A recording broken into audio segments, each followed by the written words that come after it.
Monsieur Bretel était un professeur de français passionné, toujours prêt à éclairer ses élèves sur les subtilités de la langue française.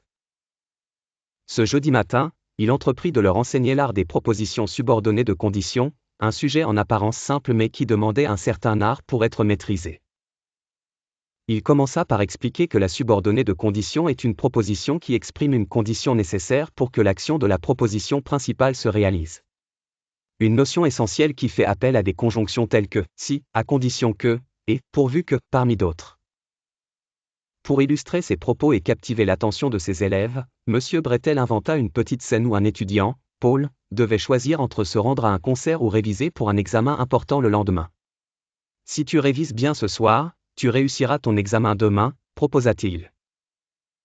Continuant sur sa lancée, il énonça une suite de phrases en soulignant les conjonctions qui introduisaient les conditions « je viendrai à la fête à condition que tu sois là », ou encore « nous irons nous promener à moins qu'il ne pleuve ».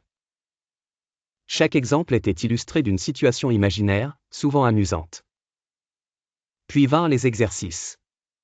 Exercice 1, souligner la subordonnée de condition dans chaque phrase.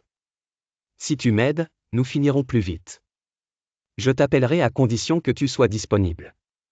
La concentration était palpable alors que les stylos griffonnaient diligemment sur les feuilles. Le deuxième exercice invitait les élèves à compléter des phrases incomplètes par une subordonnée de condition. Je viendrai te voir si tu es libre. Une occasion parfaite pour encourager la créativité et l'initiative.